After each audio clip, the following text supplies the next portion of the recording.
5:30. Good morning and happy Friday to you. Happy Friday. And to you. Thanks for joining us here on Fox Connecticut, America Areas. Great to have you with us. I'm Logan Burns. A few things going on this weekend. There's the Jazz Festival in Litchfield, and then there's also one up a little north in Springfield. So if you like jazz, this could be your weekend. Get your fix for sure. Grab your beach chair, a couple of sandwiches, a few friends. Yeah. What time are we going? A cooler. I think Springfield starts at 11 o'clock tomorrow morning. Is that right? Okay. Yeah. Anything outdoors this weekend, is going to be just perfect. Absolutely perfect. So, low humidity, blue sky, great visibility, great feel, and just what more can we say? It's ranking up there as one of the best weekends. To say that this could be the best weekend of the summer when we've had so many good weekends. This morning, it is feeling like autumn outside. Smith Cove shows 61 this morning. A nice look out there. Many spots, though, are down in the 50s this morning. And we have 54 at Bradley. The record low is 49 at Bradley for this morning. 54 there, 56 Hartford, 53 Meriden. New Haven shows 64, but Niantic's 59 and Willimantic's 54. And, you can be near 50 in some of the cooler spots this morning. Sky's nice and clear. Highs today up there into the upper 70s to lower 80s. We'll go 78 to 83 today.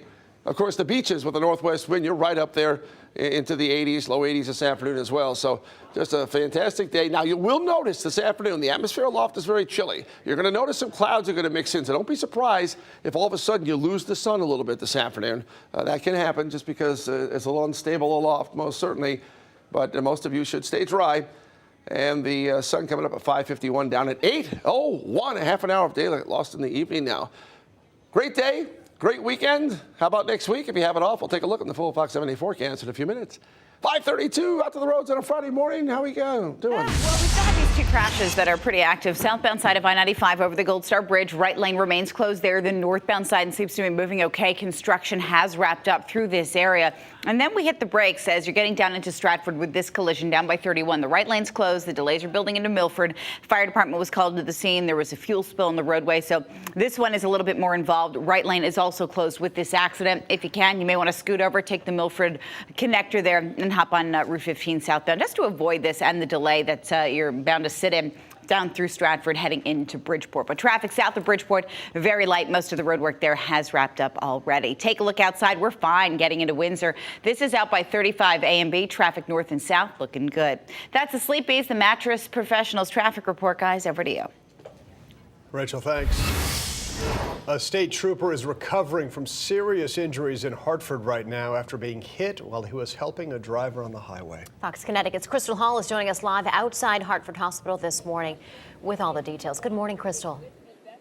Good morning, Erica and Logan. That trooper underwent a CAT scan last night and was also expected to head into surgery as well. As you would imagine, the entire state police force is pulling for his recovery, and he is fairly new with the agency as well, and he had only been with the department for 8 months. Now, this is what we know. State police say that around 7:20 last night on the northbound portion of Interstate 91 near the Jennings exit, the trooper stopped on the highway to help the driver of a pickup truck. The bedliner of the truck had slipped out of the vehicle and onto the highway. The trooper stopped the cruiser on the center lane of the highway and activated his emergency light so the two could remove the liner from the highway. That is when a car heading north struck both the trooper and the driver of the pickup truck. Now, state police say the driver stayed at the scene and was very cooperative, but they are investigating whether the driver followed Connecticut law.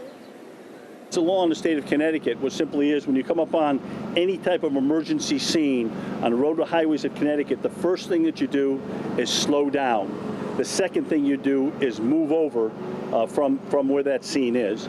And certainly we're going to examine the facts and circumstances of this case to ensure that the laws were followed as they're written. The trooper suffered multiple fractures and a head injury. The trooper is out of Troop H in Hartford. His name has not been released, but we do know he is in serious but stable condition at Hartford Hospital. The other motorist that was struck is in stable condition at St. Francis Hospital. At this point, no charges have been filed against the driver. We are reporting live this morning in Hartford. Crystal Hall, Fox, Connecticut. Crystal, thanks. A serious accident on I-95 in Rye, New York, left one local National Guardsman dead and another injured. New York State Police say an Army National Guard truck weighing more than 2 tons collided with a civilian car near exit 21. One guardsman was killed, the other injured and taken to the hospital, along with the driver of the car. The chief of staff at the Connecticut Army National Guard says these soldiers were on a routine mission headed to Fort Dix, New Jersey to drop off training materials. Families are being notified, and the Connecticut National Guard will be providing casualty assistance officers and any other aid and support we can to both families. We also stand ready to provide support to other Guardsmen and women who may be affected by this tragedy.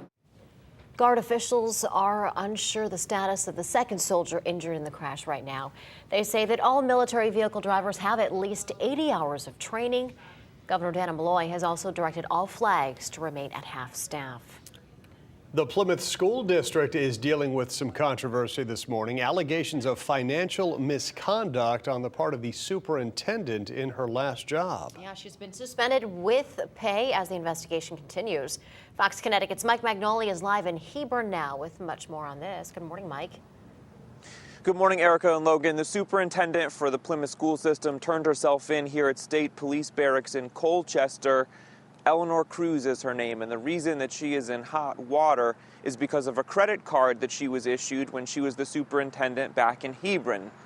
Now, the future of her job in Plymouth is up in the air right now. The school board is going to meet on August 13th to decide what their next step is going to be. So recap the case for you here.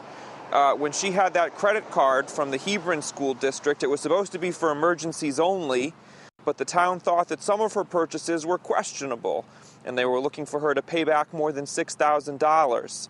They contacted an auditor, and state police got involved, and from that investigation comes this charge of larceny. She'll head to court on August 26th. In the meantime, she's been told not to return to her current position at the Plymouth school system. There's an interim superintendent in place. Ms. Cruz is out on bond right now. Guys, this will fall in the Rockville Superior Court jurisdiction. And the Hartford Current is reporting that according to an audit, she was using that credit card for shopping trips at Nordstrom Rack. She was buying gasoline, going out to eat, and shopping for lawn and garden items. So definitely some questionable decisions according to that audit, and we will let you know where this case goes from here. We're reporting in Colchester. I'm Mike Magnoli, Fox, Connecticut. Mike, thanks.